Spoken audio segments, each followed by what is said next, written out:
کہ انسان جتنی مرضی بھی ملمہ سازی کر کے اپنے آپ کو بڑا کرنے کی خود کوشش کرتا ہے نا، اتنا پیچھے ہٹتا ہے۔ عزتیں وقار یہ ہے ہی اللہ کے، اور اللہ جس کو چاہتا ہے عطا فرماتا۔ ساری دنیا مل کے کسی شخص کو باعزت کرنا چاہے تو کر نہیں سکتا، اور سارے لوگ مل کے کسی کو رسوا کرنا چاہے تو کر نہیں سکتا۔ ہمارے ہاں نا بہت زیادہ جھوٹ آ گیا، بہت زیادہ۔ نفس نے جب تک غلبہ کیا نا لوگوں پہ تو عجیب و غریب سی کشمکش ہے، نہیں سمجھ نہیں آتی۔ پہلے یہ حال ہوتا تھا کہ لوگ سچائی میں اپنا حسن سمجھتے تھے، اب ہم جب بچی کا رشتہ دکھاتے ہیں تو کرائے کے مکان میں جھوٹ بولتے ہیں کہ یہ بھی ہے وہ بھی ہے۔ تو جب اب رشتے کی بنیاد جھوٹ پہ رکھیں گے تو اس میں پھر محبت کیسے پیدا؟ صرف مسئلہ یہ نہیں ہے کہ لڑکے والے لالچی ہیں، مسئلہ یہ ہے کہ لڑکی والے لالچ دے رہے ہیں، تو جھوٹ کے سہارے لوگ عزت حاصل کرنے کی کوشش کرتے ہیں۔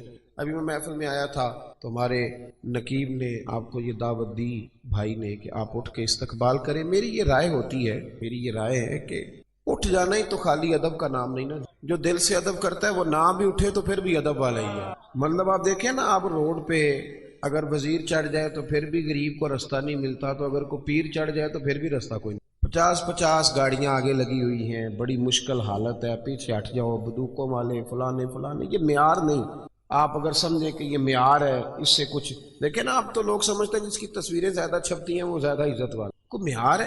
تو دولت بھی معیار نہیں، پھر معیار کیا ہے؟ اللہ کریم نے قرآن مجید میں فرمایا، اے میرے محبوب کے غلاموں، اگر تم اپنے رب سے محبت کرنا چاہتے ہو نا تو پھر میرے نبی کی غلامی کرو، اور تمہیں ملے گا کیا؟ قل ان اللہ، محبوب ان سے فرما دیجیے اگر یہ اللہ سے محبت کرنا چاہتے ہیں تو فاتبعونی، ان سے کہیے آپ کی غلامی کریں۔ عزت کتنی ملے گی؟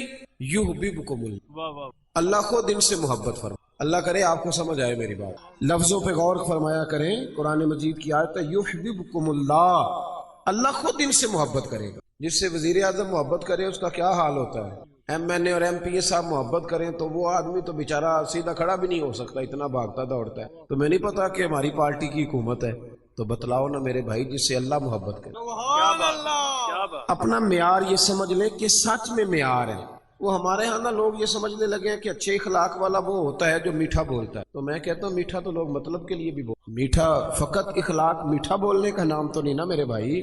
وہ جو سیل مین کپڑا بیچتا ہے نا دکان پہ، اس کی ڈیوٹی ہوتی ہے کہ گاہک جتنا مرضی کڑوا ہو تو انہیں میٹھا ہی بولنا ہے، اور جو مالک لفظ کہتا ہے وہ بڑے شاندار ہیں، وہ کہتا ہے اس کے سامنے نہیں کڑوا بولنا، یعنی بعد میں جو مرضی کرتے رہنا۔ تو یہ اخلاق تو نہیں نا کہ آپ اپنا کام نکالنے کے لیے گدھے سے بھی دوستی کر لیں، کہے میں بڑا با اخلاق ہوں۔ اخلاق تو سچ بولنے کا، اخلاق تو پورا تولنے کا نام ہے۔ اور سن لیں اخلاق تو مخلص ہونے کا نام۔ میری بات پہ توجہ کرنا، اخلاق کا بہت بڑا جز جو میرے نبی کریم نے بیان فرمایا، اخلاق کا بہت بڑا جز وہ یہ ہے کہ جو اللہ نے آپ کو دیا ہے نا، آپ اس پہ راضی ہو جائیں، اللہ عزت عطا کر۔ دو لفظوں میں نبی پاک علیہ السلام نے بات کو سمیٹا۔ ایک صحابی نے کہا تو حضور عزت کیا ہے؟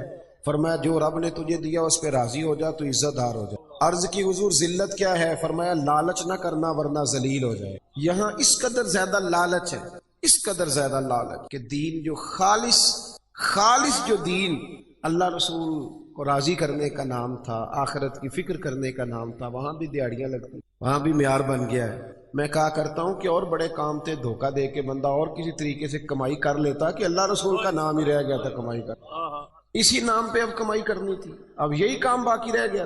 بھائی عزت دیکھیں نا، کچھ لوگ سمجھتے ہیں کپڑوں میں عزت ہے۔ وہ ایک درویش نے مثال لکھی ہے، اس نے کہا کہ ایک آدمی نے نا اپنے بہت سارے دوست اپنے بیٹے کے ولیمے کی دعوت پہ، تو آپ کو پتہ ہے اب جب تک آپ نے کپڑے زبردست نہ پہنے ہوں تو تب بھی مارکیٹ میں کوئی ریٹ نہیں ہوتا، یہ بھی بہت بڑا معیار ہے۔ اب اس نے دعوت پکائی، سارے لوگوں کو بلایا، تو ایک دوست اس کا تھا بڑا مالدار، اس کی ورکشاپ تھی، تو وہ بیچارہ گھر نہیں گیا بلکہ ورکشاپ سے ہی ولیمے پہ آ گیا۔ تو کپڑے میلے کچالے تھے، تو وہ جو باہر کھڑا تھا نا باڈی گارڈ، اس نے کہا تو کدھر؟ اس نے کہا میرا بھی یار ہے، اس نے بلایا۔ اس نے کہا میرے مالک کے تو سارے تگڑے یار ہیں، تیری طرح کا تو اس کا کوئی یار ہے ہی نہیں، تو چھٹی کر۔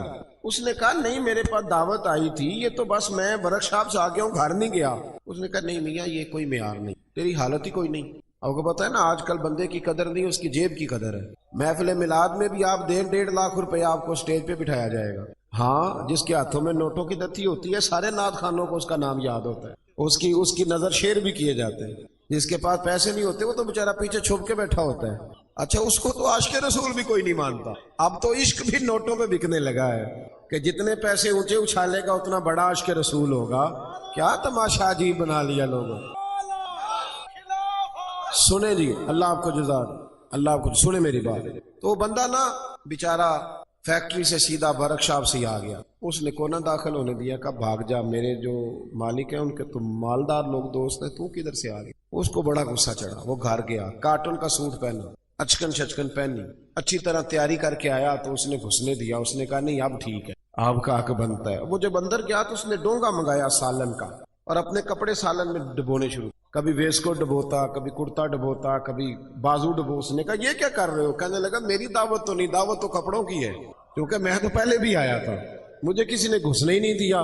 یعنی معیار کپڑے بن گئے، معیار گاڑی بن گئی. یہ عزت ہے، یہ وقار ہے ہمارا، یہ وقار ہے. یعنی پیر صاحب کے آستانے میں بھی جس کے ہاتھوں میں شاپر زیادہ ہو اس کو ذرا آگے جگہ ملتی ہے، اور جو بیچارہ غریب ہو اس کو کہتے ہیں تو جمعرات والے دن سویرے 8 بجے آنا، اس دن ذرا میری نظر زیادہ سولی ہوتی ہے، تیرے اوپر کرم کی نظر ہوگی. یہ معیار ہے، یہ طریقہ ہے. لو سنو معیار کیا ہے.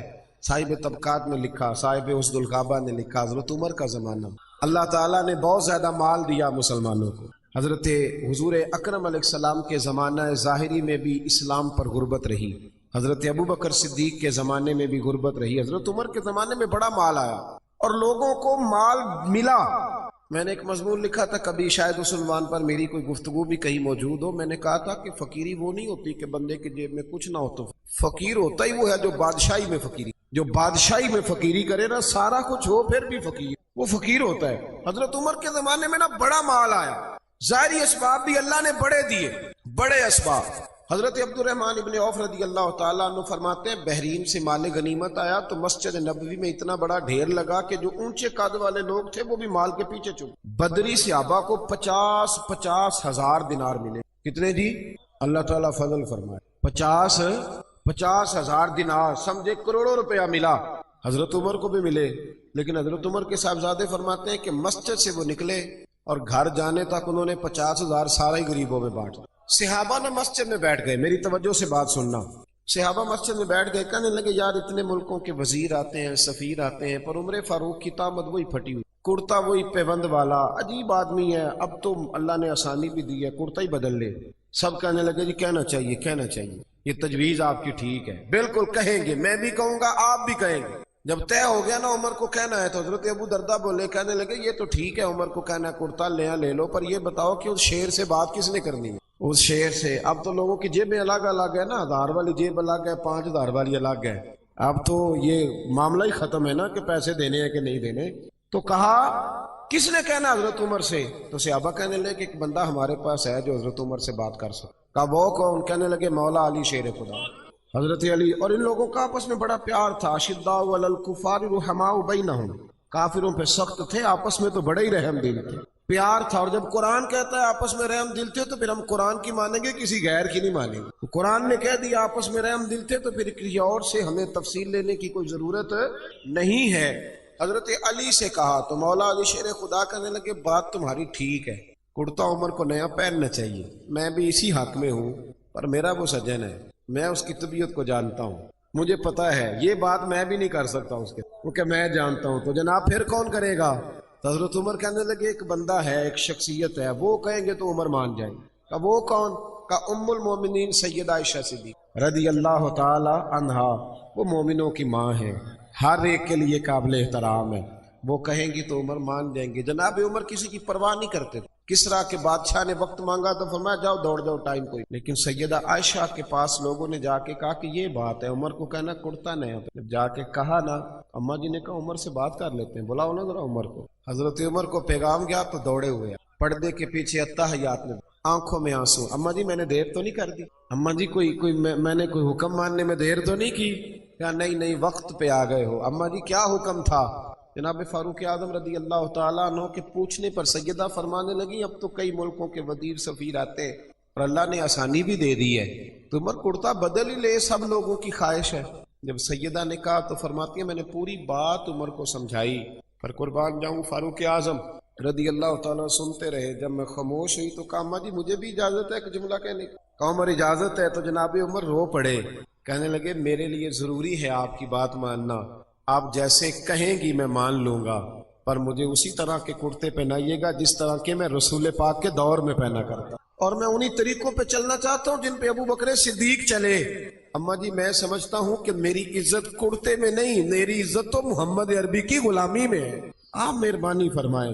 کہتی ہیں وہ جناب عمر کی بات میرا کلیجہ چیر گئی اور میں نے رونا شروع کر دی، میں رونے لگی اور میں نے کہا عمر آپ جائیے، بات صحابہ کی بھی ٹھیک تھی پر جہاں آپ کھڑے ہیں نا سب سے بہترین کھڑے ہیں، آپ جائیے۔ میرے بھائی کپڑوں میں عزت رہ گئی، گاڑیوں میں عزت رہ گئی، دولتوں میں عزت رہ گئی، اور میرے بھائی دولت میں بڑی عزت ہوتی تو سب سے زیادہ دولت سیدہ فاطمہ الزہرا کے گھر میں پڑی ہوتی۔ اگر مال بڑا شاندار ہوتا نا، بڑا ضروری ہوتا تو سب سے زیادہ امام حسن اور حسین کی تجوریوں میں ہوتا، لیکن میرے نبی نے تو ہاتھ اٹھا کے دعا مانگی کہ اللہ میرے اہل بیت کو ضرورت کے مطابق روزی دے۔ حضور نے آپ کہیں ثابت کریں کہ نبی کریم نے کہا یا اللہ میرے بچوں کو زیادہ مال دے؟ حضور نے تو کہا اللہ ضرورت کے مطابق دے، ضرورت کے مطابق۔ کتنے لوگ بیٹھے ہیں مجمع میں اور سب کا دعویٰ ہے کہ ہم بڑے غریب ہیں، بڑے مجبور ہیں، لیکن کسی کی بیٹی بھی اتنا کام نہیں کرتی کہ ہاتھوں پہ چھالے پڑ جائے، پر میرے مصطفیٰ کی بیٹی نے اتنا کام کی۔ سیدہ فاطمہ کے بارے میں صحیح بخاری میں ہے کہ حاضر ہو کے چھالے دکھائے، یا رسول اللہ کام کر کر کے چھالے پڑ گئے، اگر ایک غلام مل جائے تو کام کاج میں ہاتھ، یہ بھی حضور کا میلاد ہے، اسے بھی ذرا سمجھو۔ ہم نے تو اپنے بچوں کو شہزادے بنا دیا ہے، وہ تو کوئی تنکا بھی اٹھانے کو تیار نہیں، لیکن محبوب کی وہ شہزادی جو شہزادی کونین ہے اور جنت کی عورتوں کی سردار ہے، میرے رسول پاک کی صاحبزادی نے آ کے کہا حضور چھالے پڑ گئے، کوئی غلام مل جاتا تو کام کاج میں ہاتھ بٹاتا، تو مصطفیٰ کریم نے جب چھالے دیکھ کے بیٹی کے تو آنکھوں میں آنسو آ گئے، اور آنسو پوچھ کے فرمایا فاطمہ تجھے ایک نسخہ نہ دوں؟ حضور حکم کریں، فرمایا 33 بار سبحان اللہ پڑھا کر، 33 بار الحمدللہ پڑھا کر، 34 بار اللہ اکبر پڑھا کر، تجھے غلام آزاد کرنے کا ثواب ملے گا، پر بیٹے چکی تو نے خود ہی پیسنی ہے، آٹا تو نے خود ہی گوندنا ہے۔ کوئی شخص بتا سکتا ہے کہ مولا علی کی جائیداد کہاں کر کے تھی؟ مدینے میں۔ حضرت علی کا جب تک نکاح نہیں ہوا تھا نا مسجد میں سویا کرتے، یہاں تو حضرت علی کے نام پر لوگوں نے محلات تعمیر کر لیے ہیں نا، علی دے ملنگاں دے پیسے گنے ہی نہیں جاندے ہیں، ملنگ حضرت علی کے، غلام حضرت علی کے، اور کیا بات ہے دولتوں کی اور جناب صورتوں کی۔ حضرت علی شیر خدا کا جب نکاح ہوا تو حضرت حارثہ بن نعمان رضی اللہ تعالیٰ عنہ کا ایک مکان تھا، میری باتوں کی سمجھ آ رہی ہے آپ حضرات کو؟ تو وہ مکان عاریتاً یعنی کرائے پر نبی کریم نے لیا، اس میں سیدہ فاطمہ رہنے لگی۔ بھائیو عزت وہ ہے جو رسول پاک کی سنت میں، عزت وہ ہے جو نبی پاک کے طریقے میں ہے، عزت وہ ہے جو حضور کے رستے پر چلنے میں ہے۔ یہ داڑھی ہے نا انسان کے چہرے پر، توجہ کرے میری طرف، نبی پاک نے فرمایا جب میرا غلام سفید داڑھی لے کے قبر میں جاتا ہے، دیکھو حضور کی سنت کی عزت۔ میرا عنوان یہ ہے کہ کی محمد سے وفا تو نے تو ہم تیرے ہیں، اور یہ جہاں چیز ہے کیا لوح و قلم۔ اس شعر کا مطلب پتہ کیا ہے؟ کی محمد سے وفا تو نے تو ہم، اس کا کیا مطلب ہے؟ یہ اقبال کا نا کلام ہے، پہلے انہوں نے شکوہ لکھا تھا، پھر جواب شکوہ، اور جواب شکوہ میں وہ یہ کہتے ہیں کہ یہ نا اللہ کی طرف سے مجھے الہام ہو رہا ہے، یعنی میرے دل میں باتیں آ رہی ہیں اللہ کی طرف سے۔ تو ان میں آخری بات گویا اقبال کہتے ہیں کہ عالم تصورات میں اللہ نے مجھ سے کہا ہے، عالم تصورات میں رب نے کہا ہے کی محمد سے وفا تو نے تو ہم تیرے۔ اللہ فرماتا ہے اگر محبوب کا غلام بنے گا تو پھر میں تجھ سے محبت کروں گا، یعنی وہی والی آیت جو میں نے پڑھی یحببکم اللہ، اور فرمایا یہ جہاں چیز ہے کیا، شعر ساری زندگی سنتے ہیں نہ سمجھتے نہیں۔ لوح و قلم، قلم سے نصیب لکھے جاتے ہیں، قلم سے لوح محفوظ پر نصیب لکھے جاتے ہیں، تو اللہ فرماتے ہیں اگر نبی پاک سے وفا کرو گے نا تو نصیب نہیں لکھوں گا، قلم ہی تمہیں دے دوں گا، جس طرح کا دل کرے اپنا نصیب لکھ لینا۔ لوح و قلم، میں تجھے قلم دے دوں گا نا تو اپنی مرضی سے لکھ لینا، تو لکھ لینا، رب تجھے عطا کر دے گا۔ یحببکم اللہ، اللہ خود تم سے محبت فرمائے گا، اللہ تم سے محبت کرے گا۔ یہ جو سفید داڑھی والا مومن قبر میں جاتا ہے نا، تو ترمذی کی حدیث، نبی کریم نے فرمایا جب سفید داڑھی والا مومن قبر میں جاتا ہے تو اللہ فرشتوں سے فرماتا ہے اسے عذاب نہ دے۔ یا اللہ کیوں؟ فرمایا دیکھتے نہیں میرے نبی کی سنت وہ بھی سفید لے کے آ گیا۔ تو جب حضور کے طریقے پہ ہم چلتے ہیں، نبی پاک کے وفادار ہوتے ہیں، پھر اللہ اعزاز دیتا ہے، اللہ شان دیتا ہے۔ اور جن لوگوں نے نبی کریم کی غلامی کی نا انہیں بلایا نہیں گیا، یہ مت سمجھیے گا کہ ظاہری طور پر پیسے کوئی نہیں تھے تو ان کا حال ہی کوئی نہیں تھا۔ توجہ ہے نا میری بات پر؟ جن لوگوں نے پہلے قربانیاں دی نا، پہلے حضرت سیدہ خدیجہ الکبریٰ رضی اللہ تعالی عنہ۔ میں نا بڑی سادی سادی باتیں کرنے کا قائل ہوں، مجھے تو یہی نہیں سمجھ آئی کہ آپ نے میرا انتخاب کیسے کر۔ میں آپ کے پرانے خطباء کے اشتہار پہ نام دیکھ رہا تھا تو میں کہہ رہا تھا کہ وہ کہاں اور میں کہاں، اتنے پرجوش تقریریں سننے کے بعد آپ نے اتنا ٹھنڈا آدمی بلا لیا ہے جو نہ یہ کہہ سکتا ہے کہ ہاتھ کھڑے کرو، نہ یہ کہہ سکتا ہے کہ نعرہ لگاؤ، نہ یہ طبیعت ہے کہ سبحان اللہ کہو، یہ مزاج ہی نہیں۔ تو میری تو بات وہ بندے سمجھتے ہیں جو بالکل بیچارے چپ کر کے مجھے دیکھتے نہیں اور میں انہیں دیکھتا ہوں، مجھے تو ان کی سمجھ آتی ہے۔ باہر کیا اللہ تعالیٰ خیر کرے، کچھ خواہش ہے میری کہ میں آپ سے بات کر سکوں۔ میں پریشان تھا یہاں جو میں ماحول دیکھ رہا تھا نا، میں سوچ رہا تھا کہ میں کیسے بات کروں گا، اتنا سادہ آدمی۔ لیکن نا کچھ لوگ شعلہ بیان ہوتے ہیں، کچھ پیدل چلنے والے ہوتے ہیں، تو وہ شعلہ بیانوں میں جب کوئی پیدل چلنے والا آتا ہے تو اس بیچارے کو کئی جگہ پہ نا روڑے بھی تنگ کرتے ہیں۔ آپ تھوڑی سی میرے ساتھ محبت فرمائیں، میں نے لمبی بات نہیں کرنی، لیکن جتنی کرنی ہے انشاءاللہ وہ اب کر کے جانی ہے۔ آج ہو گیا ہو وہ اب کر کے جانی ہے، آپ میری بات پہ غور کریں۔ خدیجۃ الکبریٰ نے نا نبی پاک سے بڑی محبت کی، بڑی غلامی۔ جب شہرت ہوتی ہے تو یار بڑے ہوتے ہیں، تو جب انسان غربتوں میں، پریشانیوں میں، مجبوریوں میں گھرا ہوتا ہے تو پوچھنے والا بھی کوئی۔ وہ تیری آنکھ ہو یا سنگ ملامت کی چبھن، کون پہنچا ہے میرے درد کی گہرائی تک۔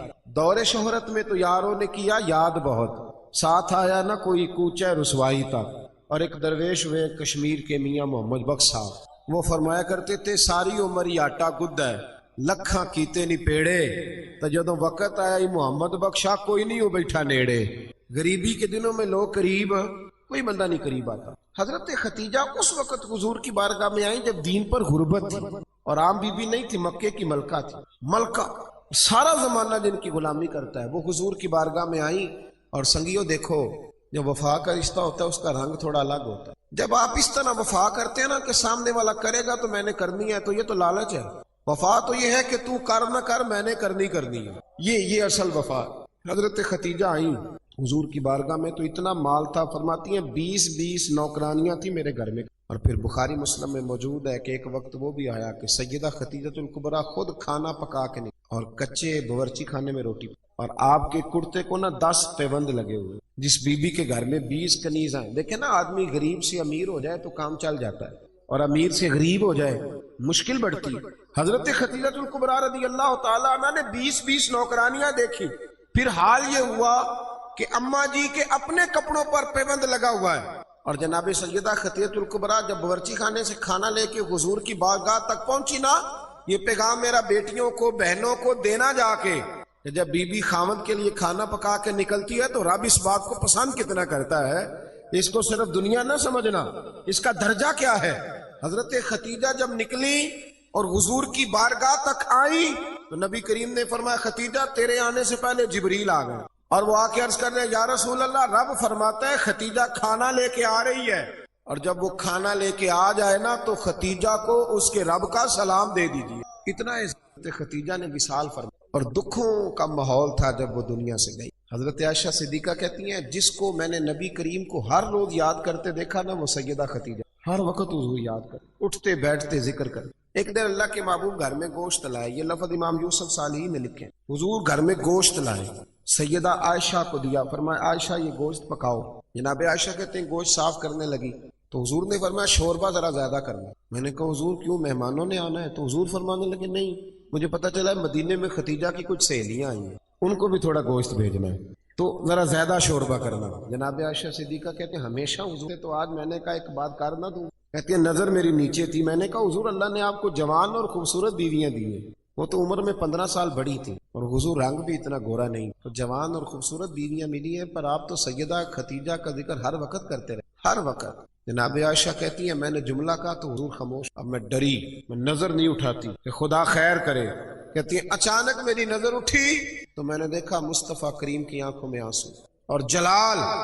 فرمایا عائشہ تو سکھوں کے وقت آئی ہے، حفصہ، میمونہ اور سودا یہ سکھوں کے وقت آئی ہیں۔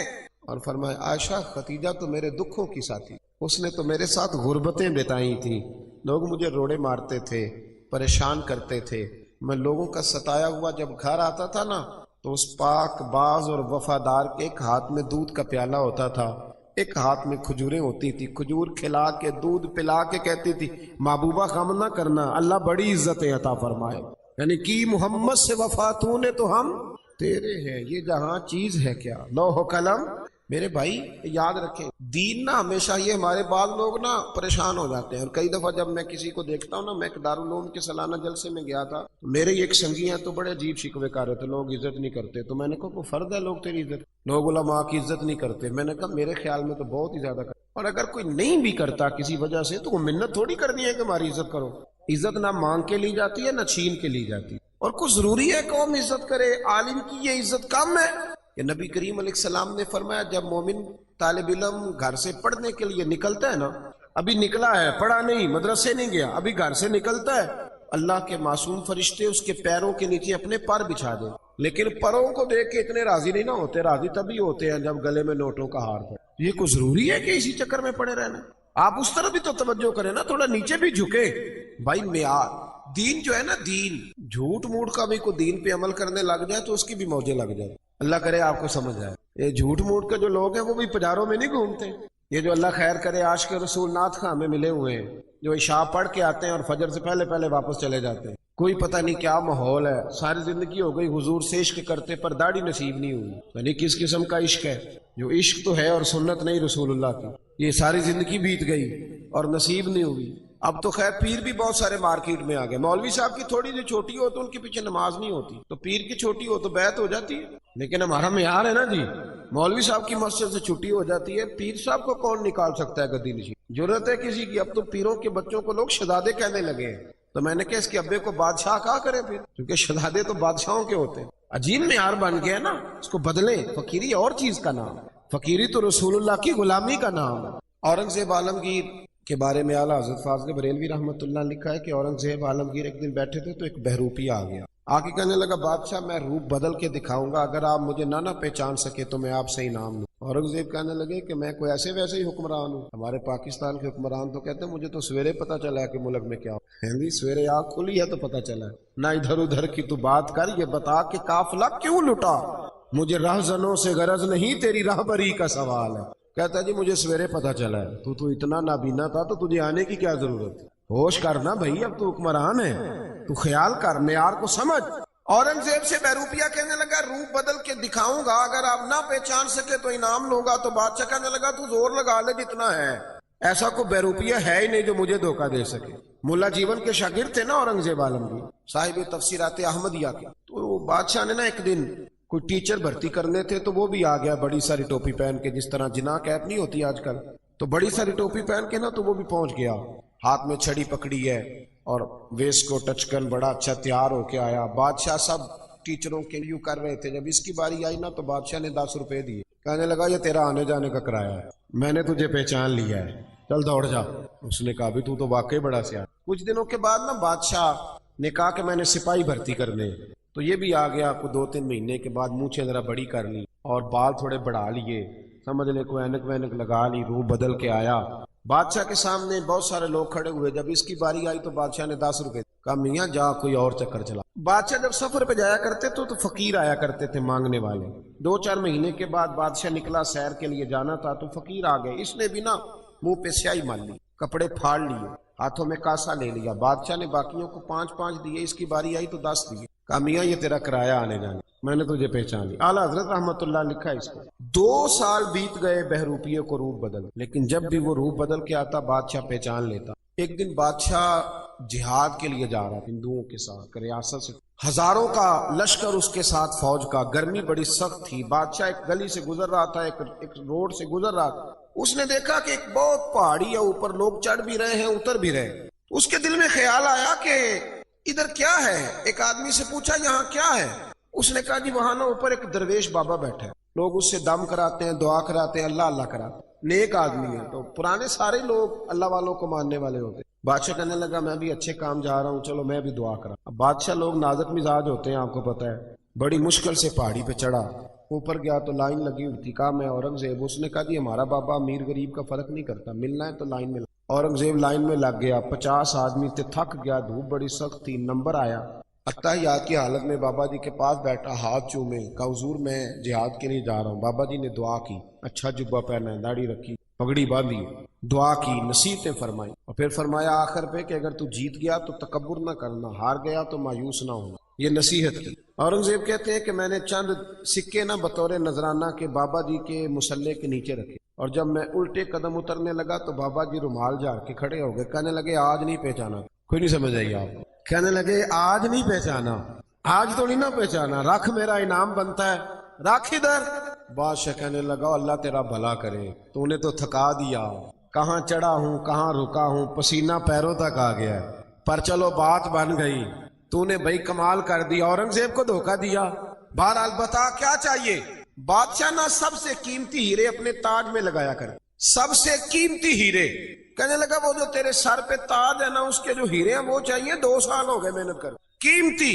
بادشاہ نے اسی وقت تاج اتارا، اس کے پیروں میں رکھا، تو کہنے لگا یہ تو نے مانگا ہے نا منہ سے، میں جہاد سے واپس آتا ہوں تو آنا، میں اپنی مرضی سے بھی دوں گا۔ یہ جملے کہہ کے بادشاہ جب غار سے اترنے لگا تو بہروپیے نے آواز کہنے لگا بادشاہ ذرا سننا۔ بادشاہ نے پلٹ کے دیکھا، کیا ہوا؟ کہنے لگا اپنا تاج لے جا، مجھے ضرورت نہیں۔ اس نے کہا بڑا پاگل ہے تو، 2 سال سے جدوجہد کر رہا ہے، اب کہتا ضرورت نہیں۔ اس نے کہا لے جا، نہیں ضرورت۔ کہا کیا ہوا؟ تھا بہروپیہ پر کھول کے رویا، اتنا رویا کہ چیخے مارنے لگا۔ کہنے لگا بادشاہ مجھے تو سمجھ ہی آ جائی ہے، مجھے تو پتہ ہی آج چلا ہے۔ کہا کیا ہوا؟ کہنے لگا میں نے جھوٹ موٹ نبی پاک کا لباس پہنا تھا، جھوٹ موٹ حضور کے طریقے پر چلا تھا، جھوٹ موٹ کا لباس پہنا ہے، تو تیرے جیسے بادشاہوں کے تاج میرے قدموں میں آ گئے ہیں۔ اگر میں سچ مچ محمد عربی کا غلام بنوں گا تو اللہ کتنی شانیں عطا فرمائے، اگر سچ مچ غلامی کروں گا تو اللہ کتنا۔ بھائی یہاں تو جنہوں نے جھوٹ موٹ نام لیے ان کی موجیں لگ گئی، تو جو سچ مچ کریں گے بتائیے اللہ کتنی شانیں عطا فرمائے۔ اپنا معیار نہ بدلے کبھی بھی معیار، ہمارا معیار بڑا عجیب ہو گیا ہے، بڑا عجیب معیار، یعنی عجیب رنگ ہے نا ہمارا، کہ خوشی کا موقع ہوا تو شیطان کو دعوت دینی، بیٹے کی شادی ہوئی تو جرانا شیطان سے، ڈھول ڈھمکا شور شرابہ، اور جب کوئی مر گیا پھر اللہ رسول، پھر ختم شریف، رب رسول سے دکھوں کا رشتہ۔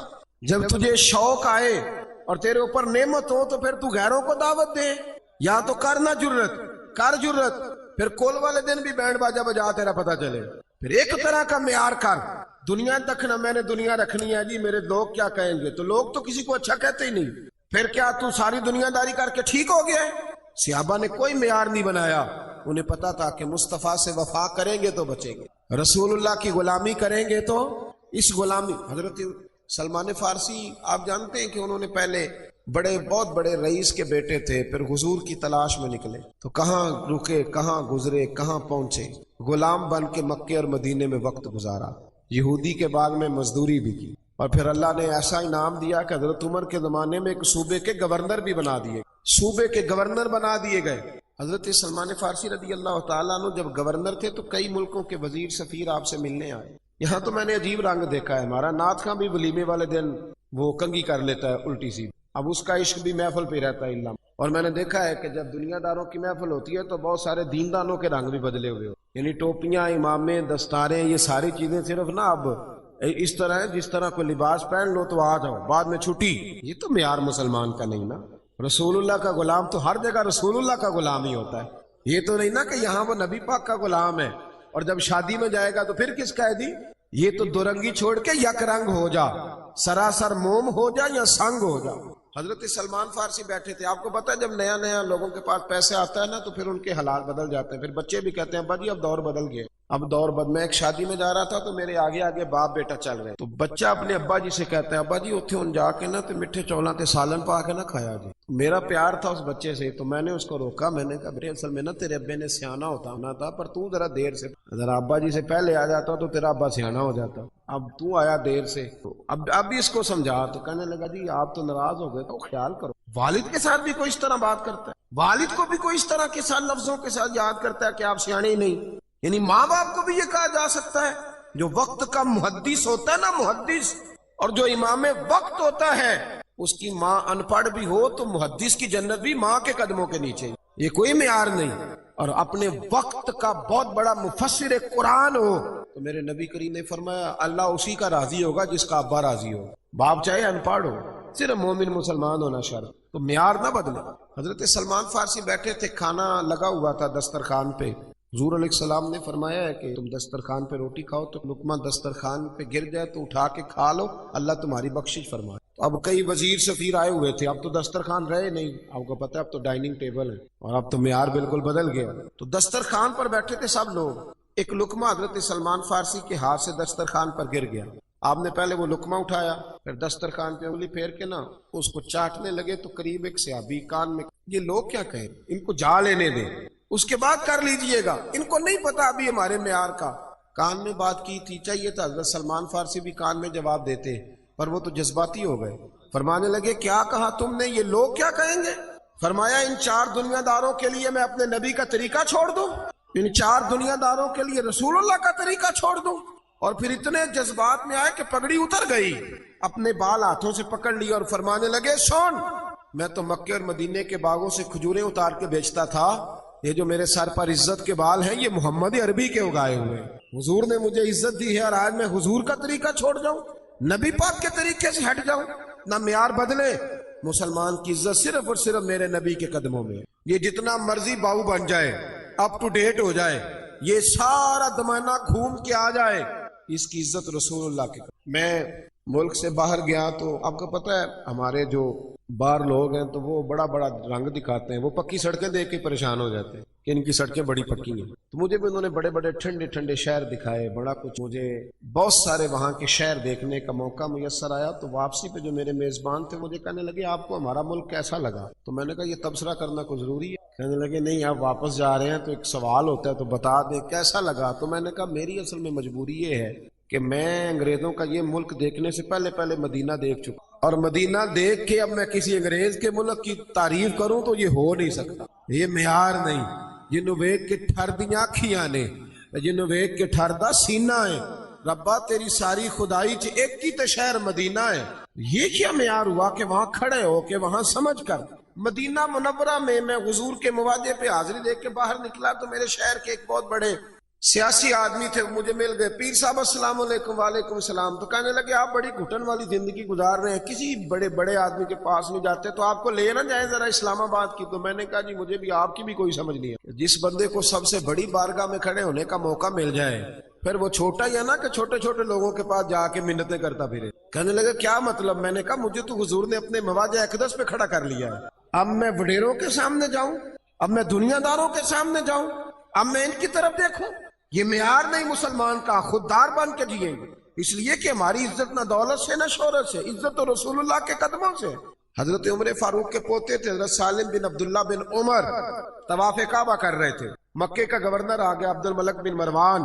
بیت اللہ وہاں بھی نا میں نے دیکھا اللہ ماشاءاللہ بیچارے مرید وہاں بھی جو الجھ گئے نا، وہ وہاں بھی بیچارے بوتلیں اٹھائی ہوئی ہیں بھاگے ہوئے. میرا بھی ایک مرید ہے بڑی دور رہتا ہے مکے سے، مجھے فون کیا، کہنے لگا پیر صاحب ناراض نہ ہونا میں بڑی دور آ نہیں سکتا. اور میں نے کہا خدا کے بندے اگر تو بڑا مالدار ہوتا تو تجھے یہاں آنے کی کیا ضرورت تھی؟ غریب آدمی اپنی مزدوری کر دھیان سے. میں تو حاضری دینے آیا ہوں کہ یہاں بھی میں چندے اکٹھے کرنے کے لیے آیا ہوں. معیار بدلے تھوڑا سا. یہ جو رشتہ دار جاتے ہیں وہاں جا کے ان کی بھی خواہش ہوتی ہے کہ سارے رشتہ دار آ جائیں، ماں بدولت حاضر ہوئے. وہ بھائی وہ مزدوری کرنے گیا ہے، اس کا خیال کرے تھوڑا سا. معیار بدلے. خودداری میں عزت ہے. یہ جو لوگ سہارے ڈھونڈتے پھرتے ہیں نا کہ میری پھپھی مہربان ہو جائے امریکہ والی تو میں بچ جاؤں گا، اور میرا ماموں لندن والا نظر کرم کرے تو میں بچ جاؤں گا. کوئی سیاست دان ہے، بزدل لوگ ہیں، یہ کمزور ہیں، چھوٹے دل کے ہیں. جو تگڑے لوگ ہوتے ہیں وہ سہارے ڈھونڈا نہیں کرتے، وہ سہارا بنا کرتے ہیں. جو باوقار لوگ ہوتے ہیں، حضرت سالم بن عبداللہ طواف کعبہ کر رہے تھے تو آپ کو پتا ہے جب 7 چکر پورے ہوتے ہیں تو بندہ بیت اللہ کے سامنے ہوتا ہے. تو کعبہ شریف کے بالکل سامنے کھڑے تھے تو خلیفہ آ گیا، آ کے کہنے لگا السلام علیکم. فرمایا وعلیکم السلام. کہنے لگا جی میں مکے کا گورنر ہوں، کو حکم ہو تو بتائیے گا. تو حضرت سالم بن عبداللہ فرمانے لگے تو بڑا ہی کس نے تجھے گورنر بنا؟ کیا ہوا؟ فرمایا بڑا پاگل ہے تو. کہ حضور حکم کریں. فرمانے لگے بیت اللہ شریف میں آ کے خانہ کعبہ کے سامنے کھڑے ہو کے بھی میں دنیا داروں سے مانگوں گا، یہاں آ کے بھی. آپ کو پتا اللہ حضرت نے لکھا ہے کہ کسی فقیر کو مسجد میں 1 روپیہ دو تو باہر نکل کے کفارے کے طور پر 70 روپے دو. یعنی یہ مسجد میں بھی آ کے بندوں سے مانگتا ہے. یہاں تو اللہ رسول سے مانگنا چاہیے، اولیاء سے مانگنا چاہیے، اور یہاں آ کے بھی سیٹھوں سے سوال کرتا ہے. مسجدوں میں آ کے بھی، مسجدوں میں بھی. وہ خطیب صاحب کہتے ہیں جی میں نبی پاک کے نام کا کھاتا ہوں، اور پہلے کہتے ہیں 25,000 جمع کراؤ پھر چلوں گا. بھئی تو حضور کے نام کا کھاتا ہے تو نبی پاک تو تجھے گھر میں بیٹھے بیٹھے بھی دے دے گے. یہ کیا معیار ہے؟ کہتے ہیں جی میں نے حاضری لگوانی ہے نبی پاک کی بارگاہ میں. تو میں نے کہا گھر بیٹھ کے نعت پڑھ لے، وہاں بھی حاضری لگ جاتی. حضور تو ہر جگہ حاضر و ناظر ہیں. دیکھتے ہیں معیار بدلے، سمجھے.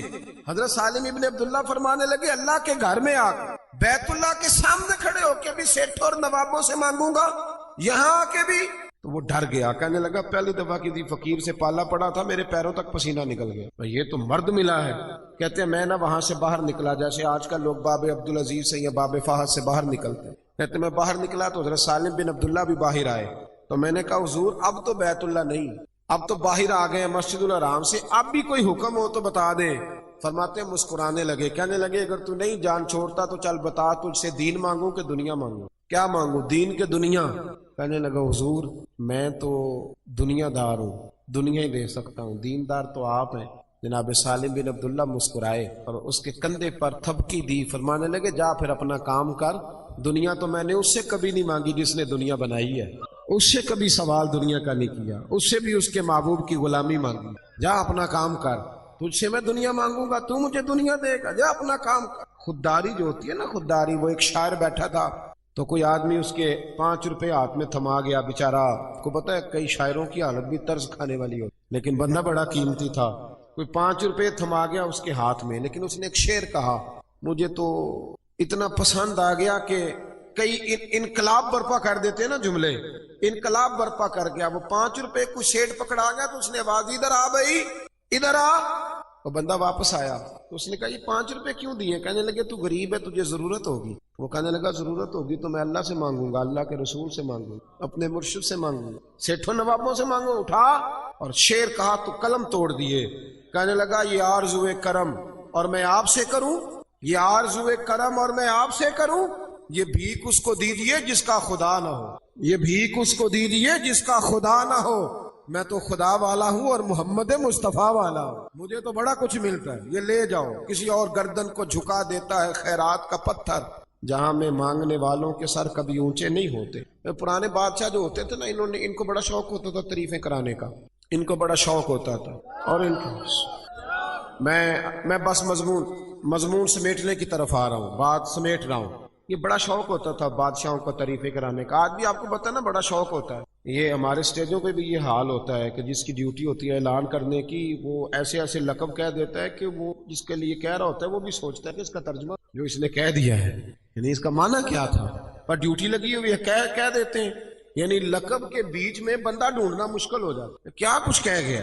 اور اگر اس سے پوچھیں کہ تجھے پتہ ہے تو کہتا ہے نہیں میں اشتہار تو پڑھے ایسے، جی فلسفہ ہے بھئی، آپ سادی سی بات کریں، لوگوں کو کیا پتا بیچاروں کو کہ یہ خطیب پاکستان کا ترجمہ کیا ہے اور مقرر ذی شان کا معنی کہاں سے ڈھونڈنا ہے، سادہ سا نام لکھیں۔ میں تو منت کرتا رہتا ہوں دوستوں کی کہ اشتہاروں پہ تصویریں بھی نہ لگایا، کوئی ضرورت نہیں ہے اس کی، اللہ تعالیٰ توفیق دینے والا ہے، حسن ہمیشہ سادگی میں ہوتا ہے۔ یہ جو ریاکاری ہوتی ہے یہ تو اداکاری ہوتی ہے، تو اداکاری آپ کتنی دیر کریں گے؟ اداکاری کر کے بندہ تھک جاتا ہے، نارمل زندگی میں مزہ ہے، ان چکروں میں نہ پڑے، اس سے باہر آئیں، جو نارمل زندگی ہے اس میں رہے، سادے۔ ہمارے بزرگوں نے کوئی ملمہ سازی نہیں کی، پر اللہ نے انہیں بڑی شان عطا فرمائی۔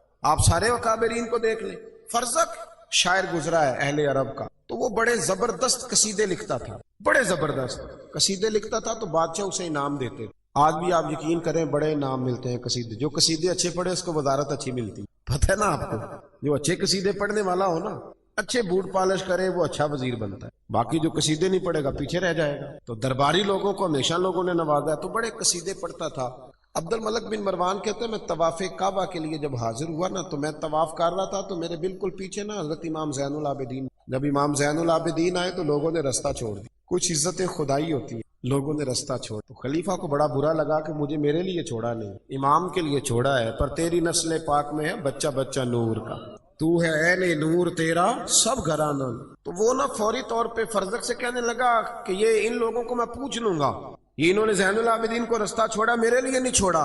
تو شاعر کہنے لگا، تیز آدمی تک کہنے لگا، بادشاہ ان کو تو پوچھ لے گا تو وہ ذرا حجر اسود کی طرف بھی دے، جدھر جدھر امام زین العابدین گھومتے ہیں وہ بھی ادھر ہی گھومتا جاتا ہے، حضور کی اولاد کا تو وہ بھی ادب کر رہا ہے، اور تو کہتا پوچھ لوں گا۔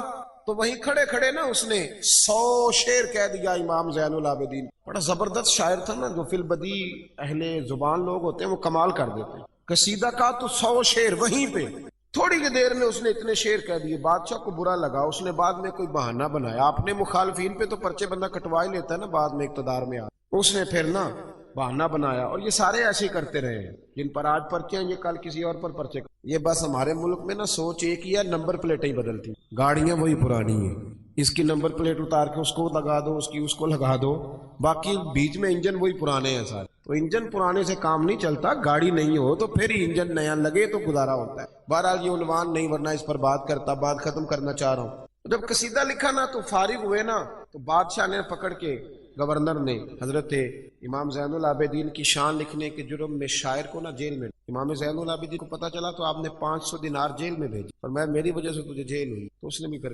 جواب لکھا، کہنے لگا حضور ساری زندگی جو قصیدے لکھے ہیں نا وہ دولت کے لیے، اور اللہ کی عزت کی قسم آپ کا جو قصیدہ لکھا ہے وہ محمد عربی کی رضا کے لیے لکھا ہے، یہ پیسوں کے لیے نہیں لکھا، یہ پیسے واپس رکھ لیں، اس لیے کہ اگر میں مصطفیٰ سے وفا کروں گا نا تو پھر رب میرا مجھ سے بڑی ہی محبت ہے کی محمد سے وفا تو نے تو ہم تیرے، یہ جہاں چیز ہے کیا لوح و قلم تیرے۔ دو باتیں سن لیں، میں بات ختم کرنے لگا ہوں۔ ایک تو اگر آپ نماز نہیں نہ پڑھیں گے تو لوگ ہماری محفل پر تنقید کریں گے کہ یہ محفلیں تو کراتے ہیں مسجدوں میں نہیں، آپ کا دل کرتا ہے تنقید ہو، تسی بولتے ہی نہیں تو پتہ نہیں توڑا کی پروگرام پڑھیں گے صبح کی نماز جماعت کے ساتھ، جنہوں نے عشاء نہیں پڑھی وہ جلدی سے پڑھ لیں۔ میں ابھی میں دبانے لگا تھا تو میں اس کی دعوت دی، حالانکہ وقت تھا میں ویسا تھا بعد میں بھی پڑھ سکتا تھا، لیکن عمل کر کے آپ دعوت دیتے ہیں تو اس میں اثر ہوتا ہے، میں نے کہا پہلے پڑھ لیتا تاکہ پھر بات کروں گا تو اس میں تھوڑا اثر اللہ پیدا کر دے۔ تو ایک بات یہ، دوسرا یہ داڑھی حضور کی سنی، سارے نبیوں کی، صحابہ کی، اہل یہ رکھیں گے انشاءاللہ تعالی، قسم نہیں اٹھانی، قسم نہیں اٹھانی، لیکن یہ رکھ لیں۔